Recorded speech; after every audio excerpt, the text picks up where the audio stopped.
Alors Averroès, c'est un personnage qui s'appelle en vérité Ibn Rushd en arabe. Averroès, c'est son nom latin. C'est un homme du XIIe siècle. Il est andalou. Certains veulent en faire un berbère, mais au fond, nous n'en savons rien. La seule chose que nous pouvons savoir, c'est qu'il est d'une famille musulmane depuis plusieurs générations.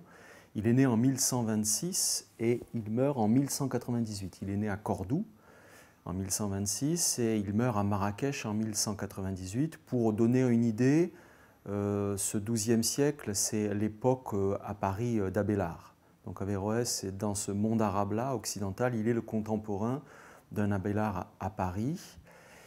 Il naît dans un contexte politique et religieux très agité, parce que c'est le moment où s'effondre l'empire des Almoravides, qui va être remplacé par les Almohades, dont le guide et le fondateur, l'idéologue premier, est le berbère Ibn Tumart.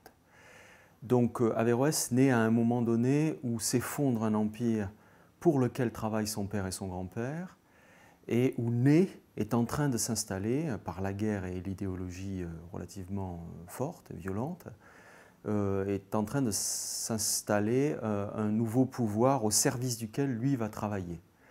Donc, qui est-il? Il est issu d'une famille de hauts dignitaires, d'une famille disons, d'honnêtes hommes. Donc, c'est un homme qui reçoit une éducation, oui, on dirait, pour parler comme le XVIIe et le XVIIIe, une éducation d'honnête homme, qui couvre à peu près tout le champ de la culture arabe classique. La langue, évidemment une culture religieuse, une culture juridique, la poésie. Et c'est un homme qui a comme fonction principale d'être juge, et plus exactement grand juge. Il occupera les plus hautes fonctions de la magistrature, à la fois à Séville et à Cordoue, au service du pouvoir.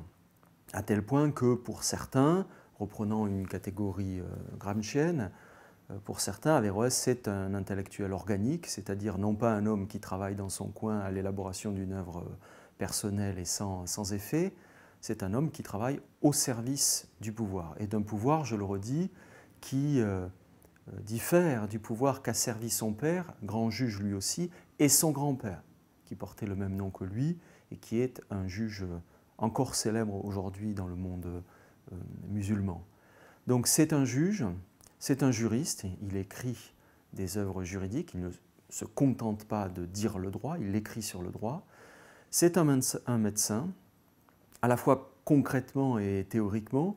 Théoriquement parce qu'il écrit un livre qui s'appelle les Kulliyat, c'est-à-dire les généralités sur la médecine, une sorte de résumé des connaissances médicales et des pratiques médicales à faire de son époque. Ces kulliyat seront connus en Occident sous le terme latin le kolliget, c'est-à-dire les généralités aussi.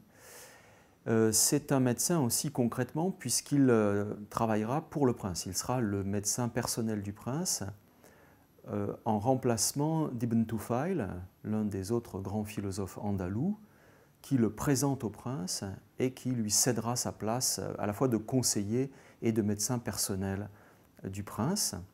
Et puis c'est un philosophe, mais philosophe à l'époque, ça n'est pas une fonction officielle. Le philosophe n'est pas une fonction sociale reconnue, c'est une activité qu'on exerce à titre privé. Mais il est philosophe tout de même soutenu par le pouvoir. Il ne le fait pas donc de façon absolument cachée, il est soutenu par le pouvoir, il a un certain nombre d'élèves. Et comme philosophe, il aura comme fonction d'expliquer Aristote, qui fait figure à l'époque de penseur principal, celui qu'on appelle le philosophe, comme une sorte d'incarnation de la vérité même. Et Averroès, Ibn Rushd, soutenu donc par le prince qu'on pourrait dire éclairé, c'est-à-dire véritablement soucieux de comprendre la rationalité philosophique telle qu'elle arrive dans cette partie du monde musulman à l'époque, Averroès, toute sa vie, sous différentes formes et évoluant d'ailleurs de façon doctrinale, tâchera d'élaborer des commentaires de l'œuvre d'Aristote. Donc qui est-il? Bien, cet andalou lettré, homme de pouvoir, homme du XIIe siècle, travaillant au service du prince almohade, à la fois comme juge et juriste, comme médecin et comme philosophe, auteur d'une œuvre très ample, variée, et qui va exercer dans l'histoire occidentale, latine, une grande influence.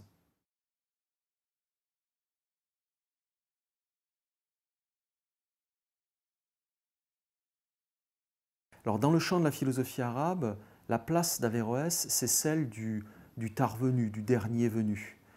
La philosophie arabe, ou musulmane ou islamique, sur ces termes-là on pourrait discuter, ne s'arrête pas avec Averroès. C'est quelque chose qu'on a souvent dit, répété, parfois pour de mauvaises raisons, dans l'idée qu'il fallait y voir là un signe de l'incapacité qu'avait l'islam de rationaliser.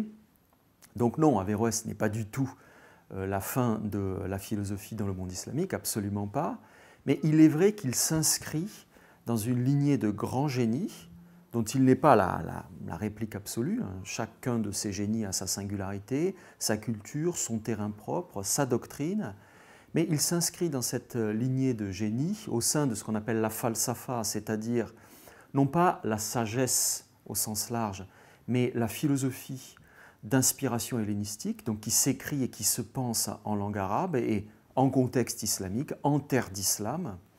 Et au sein de cette falsafa, passé donc Al-Kindi, qui est un peu le premier philosophe arabe et qui est irakien, puis Al-Farabi, qui est plutôt turc, Ibn Sina, qui est perse, iranien, on pourrait dire aussi Ghazali, qui est un personnage protéiforme, mais qu'on peut inscrire dans cette ligne-là par certains de ses aspects. Puis dans le monde andalou, Ibn Bajjah et Ibn Tufayl, Averroès arrive donc au terme d'une longue histoire qui reconfigure l'héritage grec, c'est-à-dire à la fois la pensée d'Aristote, mais aussi celle de Platon et du néoplatonisme et de plusieurs commentateurs grecs, comme le grand Alexandre d'Aphrodise ou Thémistius, qui exerce dans le monde arabe, compte tenu des traductions de son œuvre, une grande importance. Donc il est, Averroès, dans cette histoire, le dernier, l'un des derniers d'une longue série de génies qui accueillent et reconfigurent la pensée grecque en y injectant un questionnement propre au monde arabe ou solidaire de thématiques musulmanes, et en tâchant en même temps, c'est là sa caractéristique, en tâchant de s'approcher au plus près de ce que fut la pensée d'Aristote, qui pour lui constitue, à la fois dans le fond et dans la forme, la vérité parfaite. Donc dans l'histoire, pour répondre à la question, dans l'histoire de la philosophie arabe, si chacun devait revêtir un titre, un costume ou jouer un personnage, Averroès, c'est l'aristotélicien, ou le néo-aristotélicien compte tenu de l'évolution doctrinale et historique inévitable, c'est-à-dire celui qui tâche contre les scories, les impuretés, les ajouts, les déplacements, les ruptures, les bouleversements inévitables, parce que les corpus sont accidentés, parce que les traductions mélangent les choses, déplacent les choses. Averroès, c'est celui qui, dans cette histoire arabe, essaie, et il lutte d'ailleurs pour ça, parce qu'il a évolué. Le jeune Averroès n'est pas l'Averroès de la maturité, n'est pas l'Averroès de la vieillesse.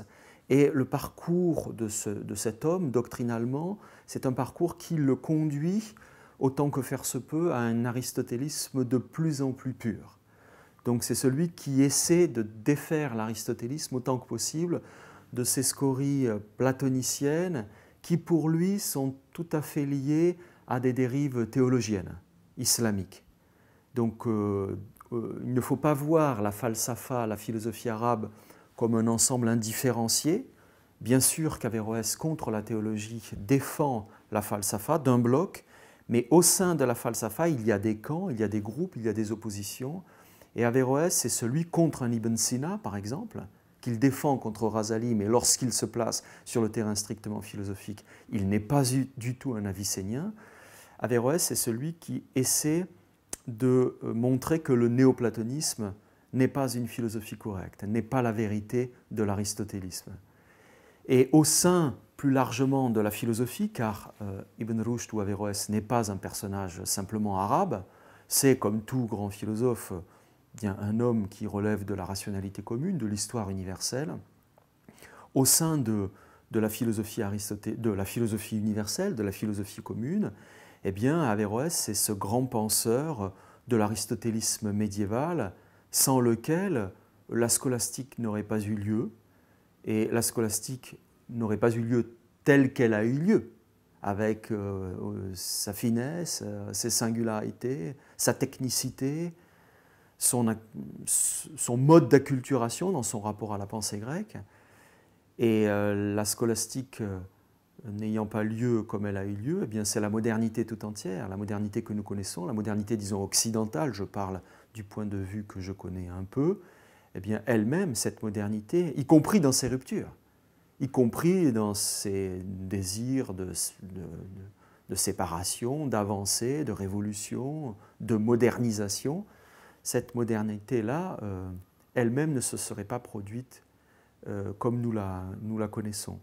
Donc il est un chaînon manquant dans la philosophie telle que nous la connaissons, telle que nous l'avons apprise, telle que nous la transmettons, telle qu'elle s'enseigne et s'écrit encore aujourd'hui. Eh bien, il y a un grand vide, c'est la pensée médiévale. Et cette pensée médiévale immense, plusieurs siècles, est elle-même très variée. Elle a son versant hébraïque, son versant latin, son versant musulman ou arabe ou islamique. Et la pensée arabe est une sorte de creux dans le creux, de trou dans cette parenthèse vide, inconnue de la plupart des gens.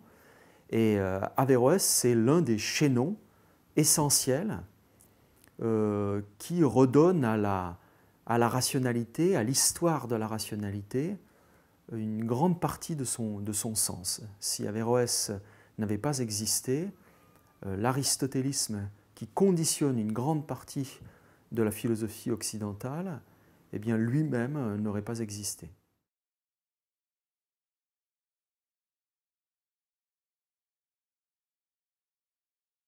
Alors dans la transmission des œuvres grecques, la réponse pour essayer de dessiner le rôle d'Averroès, elle tient en un mot facile, qui est un mot de l'histoire, c'est le mot latin de commentator. Commentator, ça veut dire le commentateur. Souvent dans les textes latins qui parlent à longueur de page d'Averroès, le nom d'Averroès n'est même pas cité, non plus d'ailleurs que celui d'Aristote. Aristote est appelé philosophus, le philosophe, et Averroès, y compris par les détracteurs, y compris par des théologiens latins qui ne partagent rien avec lui, ni avec ses positions, ni avec sa culture, ni avec sa religion, eh bien il est appelé le commentateur, parce qu'on reconnaît en lui l'un des plus fins lecteurs de la pensée grecque et en particulier d'Aristote, lecteur si fin que ses œuvres accessibles constituaient une sorte de lecture d'appoint indispensable pour essayer de débrouiller, de comprendre un corpus immense et extrêmement complexe. Donc, quel est son rôle? Son rôle, c'est un rôle de commentateur. Ce qui n'épuise pas, en vérité, l'homme qu'il fut et le penseur qu'il fut. Il faut bien voir que, aussi bien dans le monde juif que dans le monde latin, on n'a pas tout connu de son œuvre. Son œuvre juridique échappe à l'Occident chrétien. Son œuvre personnelle n'est pas intégralement connue, ou tardivement. Et même son œuvre de commentateur, qui a existé sous différentes formes, parce qu'Averroès a résumé les œuvres d'Aristote, puis il les a paraphrasées, puis il les a commentées ligne à ligne, et selon les aires géographiques et culturelles, tout n'a pas été connu de la même façon. Donc il faut bien se rappeler que l'Averroès qui a existé dans le monde occidental n'est pas en tout point conforme à l'Ibn Rushd authentique, à l'Ibn Rushd arabe. Mais c'est un commentateur et c'est comme ça qu'il est connu et salué et détesté aussi. On y reviendra peut-être. Mais il faut bien voir que commentateur ne signifie pas seulement passeur. Le commentateur n'est pas qu'un passeur, c'est-à-dire n'est pas qu'un relais un peu neutre, comme une sorte de diaphane qui assurerait la transmission avec le moins de bouleversement possible d'une œuvre d'un terrain A vers un terrain B. Si ça n'était que cela, au fond, la figure d'Averroès serait assez peu intéressante. Non, Averroès est l'homme qui reçoit le corpus grec, un corpus qui, selon les ères, selon les pays, selon les régions, n'a pas été à chaque fois le même, n'est pas arrivé toujours de la même façon. Par exemple, le monde islamique, l'islam occidental dans lequel grandit et travaille Averroès, n'a pas connu les mêmes œuvres et dans les mêmes traductions parfois que le monde de l'islam dans lequel un Ibn Sina évolue. Pour dire les choses très très grossièrement, si en Orient on connaît et on est nettement influencé par le néoplatonisme grec, dans l'islam occidental, ce néoplatonisme ne joue absolument pas le même rôle. Et il est bien moins connu et bien moins influent. Alors, Averroès est un homme qui reçoit le corpus grec sous une forme altérée, partielle, et ce corpus, il va essayer de le débrouiller, de le comprendre, de l'épurer, de le systématiser, de l'expliciter, de lui adresser un certain nombre de questions, de quadriller. Bref, il fait le tri, il discrimine, il explique.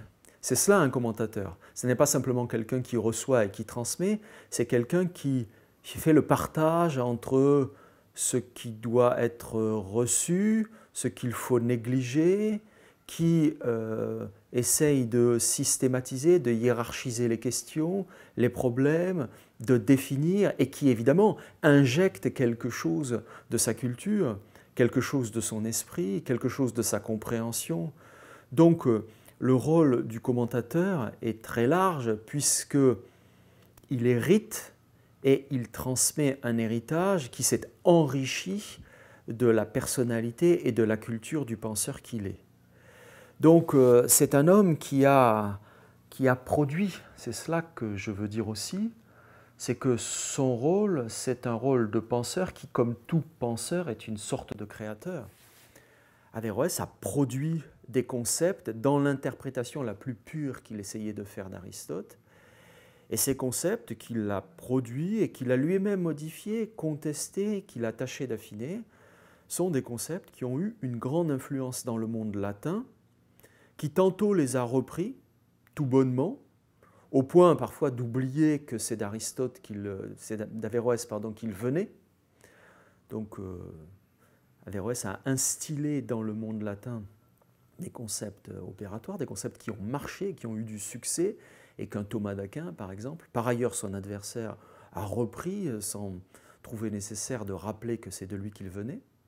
Mais c'est aussi un homme qui, pour expliquer Aristote, a bâti tout un système, toute une psychologie, toute une doctrine de l'intellect, toute une métaphysique qui n'a pas été correctement reçue, qui n'a pas été bien reçue, et qui, pendant des siècles, aura fait scandale, si bien que le commentator a été aussi connu dans le monde latin comme le depravator, c'est-à-dire celui qui a dépravé, déformé, corrompu l'aristotélisme dont on pensait que c'était la vérité, et qui, sur des siècles, du coup, et véritablement sur des siècles, c'est-à-dire même jusqu'au XVIIe, au XVIIIe, au XIXe siècle de Renan, continuera d'être discuté comme une figure double, finalement, une figure ambivalente, à double casquette, à la fois fin lecteur, esprit extrêmement technique, exégète incomparable d'Aristote, et puis arabe, musulman,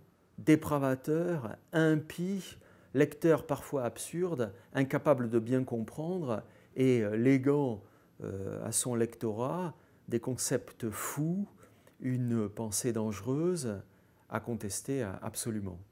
Donc le statut, le rôle qu'il aura joué dans cette transmission Il est là, dans cette dualité, dans cette dimension à la fois positive et négative, mais toujours constructive, parce que même lorsque son rôle fut négatif, entre guillemets, et qu'on s'y est opposé, eh bien, il aura contribué négativement à l'élaboration de quelque chose comme une pensée européenne, peut-être, et que de ce point de vue, quelle que soit l'entrée qu'on choisisse, son rôle aura été décisif.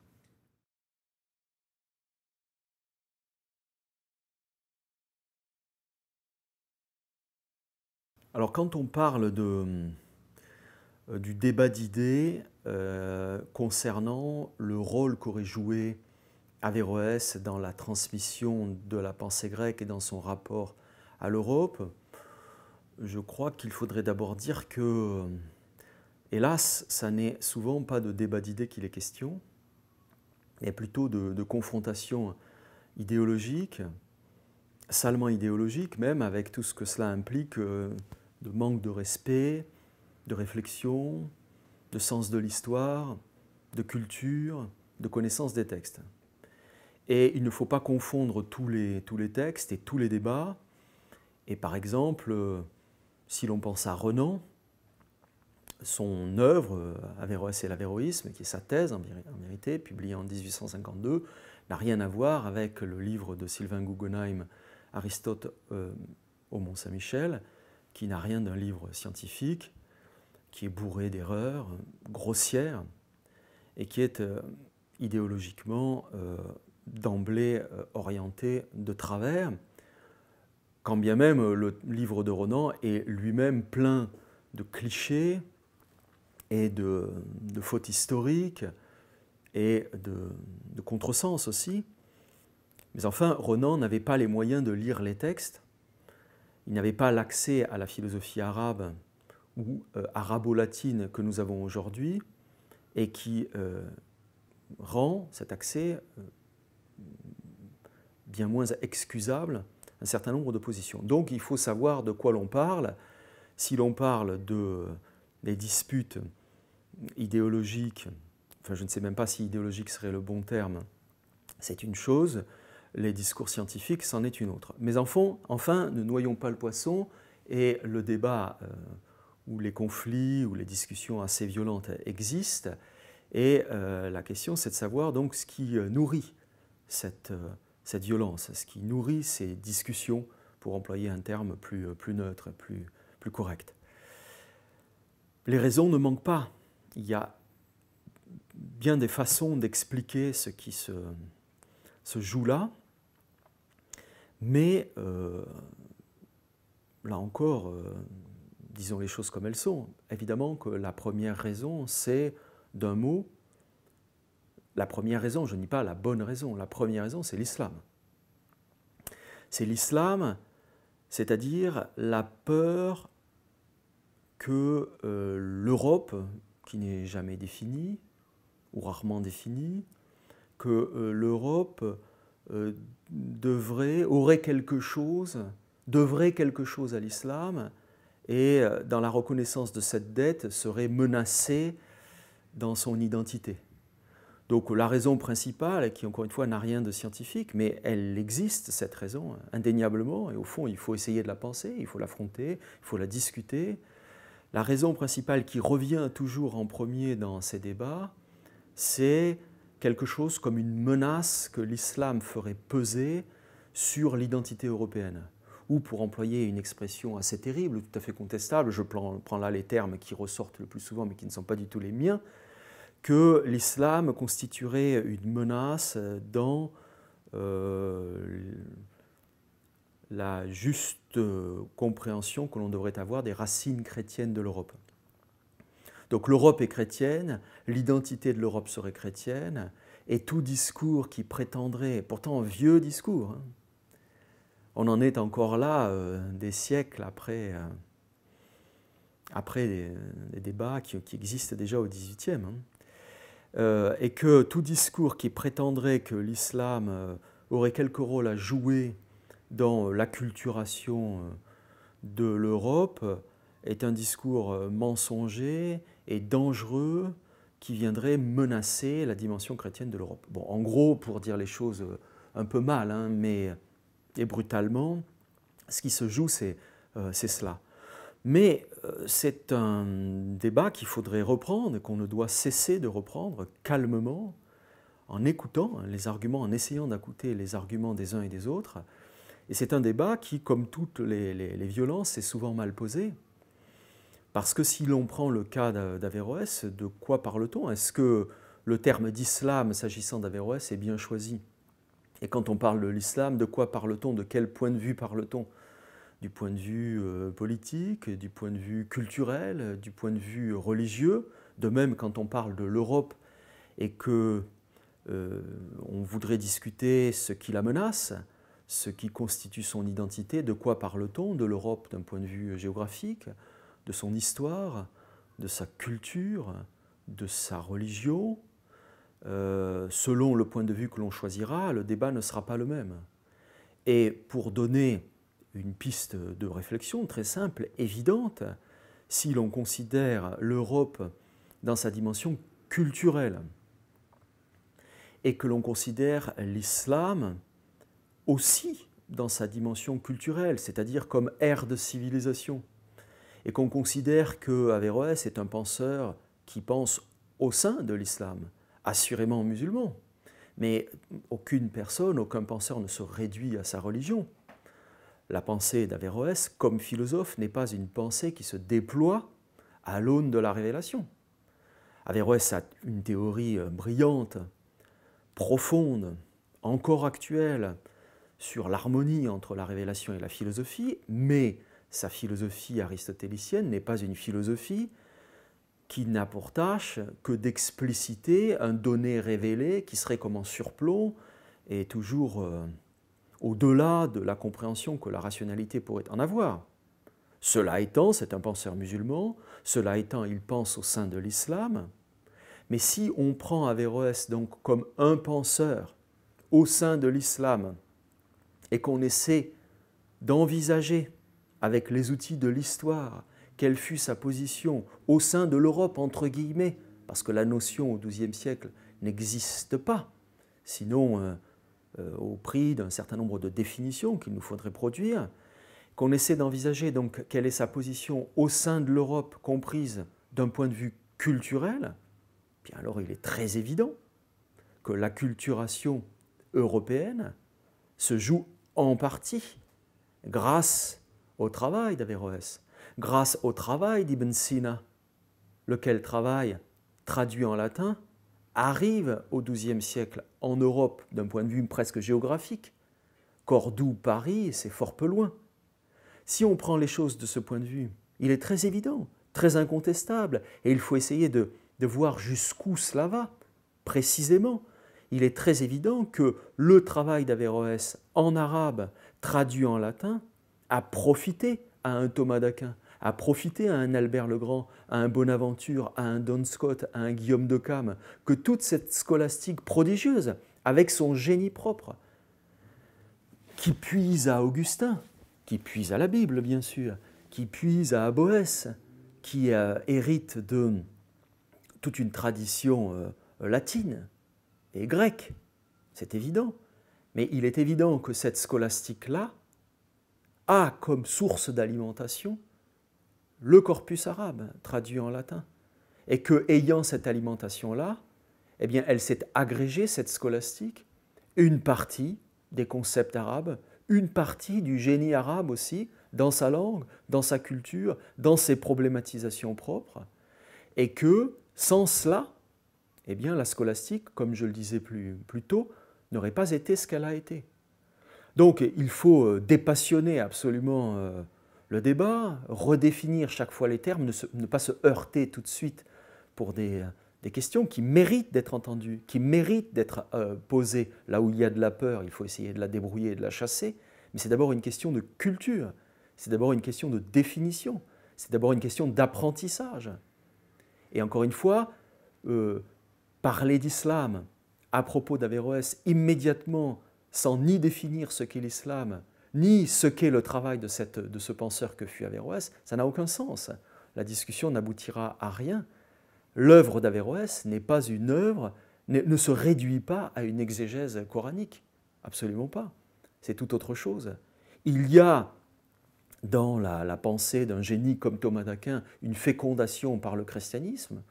Il y a probablement des fécondations par l'islam et par la théologie islamique chez Ibn Sina, chez Ibn Rushd, évidemment, mais aucun d'eux, rien de leur travail ne se réduit à cette dimension théologienne, à cette dimension coranique.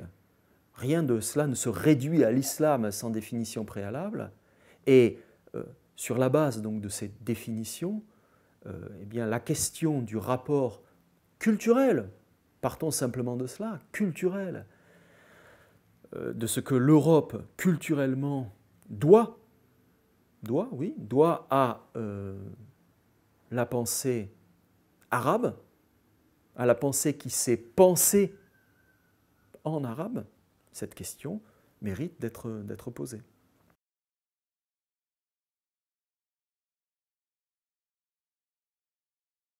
Est-ce qu'Averroès est un penseur d'Europe? À cette question, on peut répondre de beaucoup de façons. J'aurais envie de dire, c'est peut-être la réponse un peu provocatrice, mais fondamentale. Évidemment oui. Évidemment oui, Averroès est un penseur d'Europe, même s'il faut savoir ce qu'on entend par là. Est-ce que c'est un penseur qui relève de l'Europe et que l'Europe aurait à s'accaparer, dont l'Europe devrait revendiquer l'héritage, voire la paternité?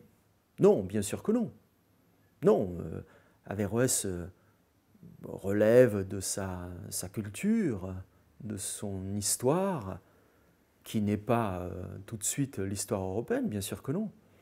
Mais c'est aussi, compte tenu de l'histoire, aussi, et non pas exclusivement, c'est aussi un penseur de l'Europe, et au fond, comme tout penseur, un penseur du monde entier, c'est un autre débat. C'est aussi un penseur de l'Europe, et je dirais comme son nom l'indique. Je disais au début que Averroès ne s'appelle pas Averroès, il s'appelle Ibn Rushd, fils de la droiture. Mais Averroès a existé, Averroès c'est son nom latin. Il a un nom latin, il a un nom juif aussi. Et ces figures-là, ces personnages-là ne sont pas des fantasmes, ne sont pas des créations seulement mentales, ce sont des personnages dans des textes traduits en hébreu, en latin, qui ont réellement existé, réellement pesé. Donc si penseur d'Europe veut dire un penseur qui, on pourrait presque dire déjà géographiquement, que la question aussi mérite d'être posée. Encore une fois, Cordoue-Paris, c'est quelques centaines de kilomètres. Ça n'est pas si loin. Donc si être un penseur d'Europe veut dire être un penseur qui a eu une existence réelle, concrète, effective en Europe, un penseur qui a été lu en Europe, qui a été discuté en Europe, que l'Europe a tâché de s'approprier, auquel l'Europe a dû quelque chose, parce que c'est dans les commentaires d'Averroès que l'Europe a appris à commenter Aristote. Pas seulement, une partie d'Aristote était déjà connue, selon une autre ligne, venue des Grecs, venue de Boès avec le latin, mais la grande majorité des textes d'Aristote revient au XIIe siècle, digéré par le génie d'Avicenne, traduit en latin, et puis commenté mot à mot par la finesse d'un Averroès. Si ces commentaires n'avaient pas eu lieu, la scolastique, c'est-à-dire la philosophie des écoles et des universités qui apparaît dans l'Occident chrétien, disons, à la fin du XIIe et au début du XIIIe siècle, n'aurait jamais appris à lire Aristote comme elle l'a fait. Donc cet Averroès-là est un Européen, absolument un Européen, ce qui ne veut pas dire qu'il n'est qu'Européen, ce qui ne veut pas dire que l'Europe lui doit tout, absolument pas, et ce qui ne veut pas dire que l'Europe aura entretenu à lui un rapport monolithique de répétition béate, de bégaiement, comme si les scolastiques n'étaient que des perroquets devant un Averroès génial, absolument pas. Comme tout le monde, les latins ont fait le tri, comme Averroès lui-même l'avait fait, avec ces textes arabes traduits du grec, les latins ont fait le tri avec leurs agendas, leurs questionnements, leurs concepts, leurs visées, leurs désirs liés à l'époque. Ils ont fait le tri, mais dans ce tri-là, Averroès a été un guide tantôt reçu, tantôt contesté et fortement. Mais cette contestation n'est pas mineure dans l'histoire européenne. Pendant des siècles, on a fait aussi d'Averroès un penseur maudit, et exister, fût-ce sous cet angle noir, c'est être européen. Lorsque Leibniz attaque Averroès, lorsque Descartes est attaqué pour avéroïsme, lorsque Kant est attaqué pour avéroïsme, lorsque Spinoza est attaqué pour avéroïsme par Bayle, etc., jusqu'à Renan, eh bien, que dire sinon que c'est le signe de la présence continue, encore une fois ambivalente, tantôt solaire, tantôt noire, la présence continue d'Averroès, dont le corpus n'aura cessé de diverses façons, à divers niveaux, tantôt de façon très présente, tantôt en sous-main, un peu en arrière-plan, de façon spectrale, d'alimenter les débats avec lesquels la modernité prétendra rompre. On doit le lire comme un grand penseur, comme tout grand penseur. Nos bibliothèques sont, c'est un effet de l'histoire qui s'explique, mais nos bibliothèques sont trouées. Il manque des pans entiers dans ces bibliothèques-là. Dans la bibliothèque d'un professeur de philosophie aujourd'hui, il n'y a presque pas de philosophie médiévale et presque pas de philosophie arabe, et il faut espérer que tout cela changera un jour parce que, de même qu'un Augustin ou un Duns Scott ou un Thomas d'Aquin sont des penseurs géniaux au même titre qu'un Kant, un Hegel ou un Platon, eh bien un Ibn Sina ou un Ibn Rushd, un Averroès, sont des penseurs géniaux qui ont produit des systèmes tâchant d'expliquer l'univers de la matière jusqu'à Dieu, et que, à ce titre, en tant que philosophe, producteur de concepts, capable de systématiser l'ensemble de nos conceptions du monde, eh bien, il mérite d'être lu aujourd'hui. Mais, effectivement, pour une raison supplémentaire, Averroès doit être lu, c'est-à-dire qu'il est l'une des clés qui permet d'expliquer comment le savoir n'a cessé de circuler dans l'histoire, dans le temps et géographiquement, et à travers des ères qui sont culturellement et religieusement différentes. Le grand mot du médiéviste, c'est le mot de translatio studiorum. Translatio studiorum, cela veut dire littéralement transfert des études, transfert des livres, du savoir et transfert aussi des centres d'études. Et lorsqu'on étudie la philosophie et le savoir, on se rend compte qu'il est apparu en partie, évidemment, dans l'histoire que nous connaissons traditionnellement. Je ne parle pas d'autres zones, les Indes, la Chine et bien d'autres zones encore, mais pour la philosophie que nous connaissons, il apparaît en Grèce, mais il n'est pas apparu en Grèce pour mourir là. Le savoir apparu en Grèce s'est déplacé. Lorsque la dernière école philosophique d'Athènes au VIe siècle ferme, ce savoir grec, traduit en syriaque puis en arabe, gagne l'Orient, et puis il va circuler de texte en texte, de langue en langue, d'empire en empire, pour revenir jusqu'à l'Occident musulman, puis réintégrer l'Occident chrétien. Il faut être sensible à cette circulation, à cet ensemble de traduction, à cet ensemble de déplacements et d'enrichissement et de complexification. Et dans cette histoire dont nous sommes tous les héritiers, nous sommes tous les héritiers, aucune terre, aucune culture, aucune religion n'a produit un savoir autonome étanche, dans cette histoire, Averroès est un chaînon crucial parce qu'il est arabe au sens, disons, linguistique du terme. Il n'est pas ethniquement arabe, mais il est arabe par culture et parce qu'il parle l'arabe. Il ne connaît pas le grec, il ne connaît pas le latin et il est musulman. Il est musulman, il occupe une place même dans le pouvoir musulman de son époque essentielle. Eh bien, Averroès, cet arabe, Averroès, ce musulman, est l'homme qui, en partie, permettra, par la traduction d'une partie de son corpus, à l'Occident chrétien, à l'Occident latin, d'aborder est de s'approprier une grande part du corpus d'Aristote, c'est-à-dire une grande part de la philosophie, une grande part de la sagesse occidentale dont l'Europe se prévaudra. Donc pourquoi lire Averroès? Parce que c'est une manière de comprendre que l'Europe ne s'est pas construite culturellement par isolement, par contraction, par rétraction, comme si l'Europe s'était faite en tenant à sa bordure, à ses frontières, l'islam, le tout autre, l'adversaire.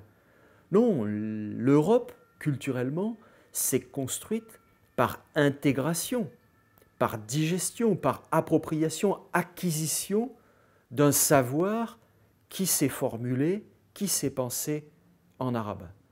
Et dans cette dynamique européenne, Averroès est l'un des chaînons, est l'un des éléments clés. Donc il faut le lire dans cette optique-là pour avoir une vision moins tronquée de la circulation du savoir, de la philosophie, et ce qu'on pourrait appeler une élaboration commune de la rationalité.